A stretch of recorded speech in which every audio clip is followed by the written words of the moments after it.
Hello and welcome back to my YouTube channel. Today in this tutorial we'll write a Python program to print this number pattern. Shape of this pattern is right triangle shape.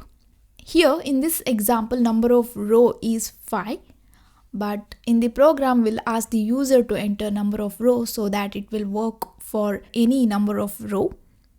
And for column we'll use the formula row plus 1. That is because here when row is 0 we need 1 column, when row is 1 we need 2 column, when row is 2 we need 3 column. That's why in every row we need row plus 1 column. So that's why I'll use that formula. And coming to the number, I want to print 1 in row 0 and I want to print 2 in row 1. In row 2 I want to print 3 in every column. In row 3 I want to print 4 in every column. In row 4, I want to print 5 in every column. So, formula will be row number plus 1. So, here this represents the row number. So, row number plus 1 will get a number in every row. Right? So, this is about the shape of the pattern and number we want to print in the pattern. Next, let's write the program. In the Python file, the first step in the pattern program is we need to ask the user to enter the input. Here input is number of row. So for that, take a variable, use input function, write a message,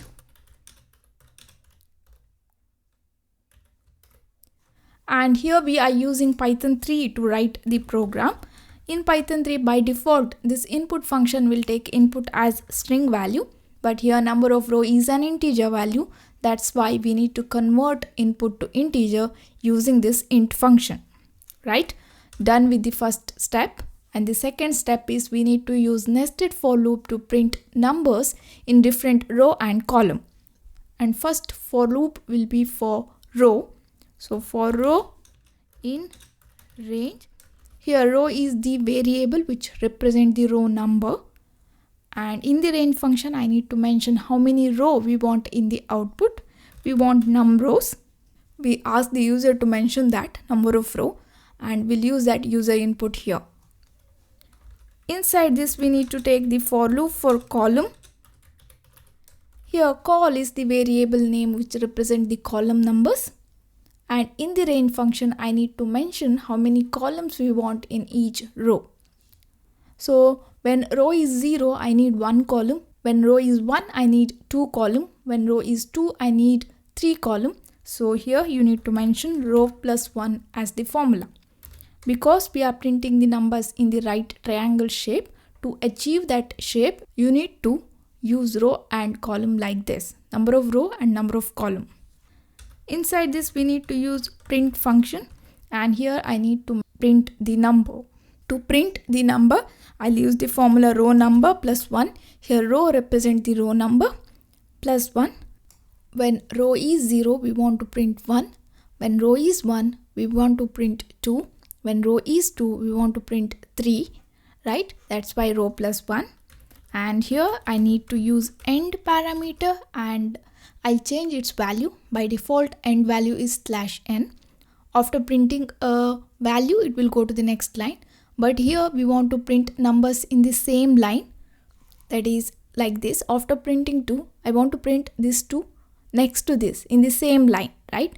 That's why we need to change this end parameter value, and to add space between the numbers I'm using space here. Then here outside the second for loop and inside the first for loop, use print function. So here end value will be /n, default value. So after printing numbers in one row, the control will go to the next line so that it will print different row in different lines. Right? So we are done with the program. Let's save this and run this. Let's take number of row as 5, and here you can see the output. Let's take 9, and here you can see the output. Okay, so this is about this program. First, ask the user to enter number of row, and here use 2 for loops, nested for loops to print numbers in different row and column. For number of row, we'll ask the user to enter that, and for column, number of column, we'll use this formula, and next to print, we'll use this formula row number plus 1. This end parameter plays an important role. That's it for now, guys. Thank you for watching. Don't forget to subscribe to my channel. I will meet you in next class. Till then, take care.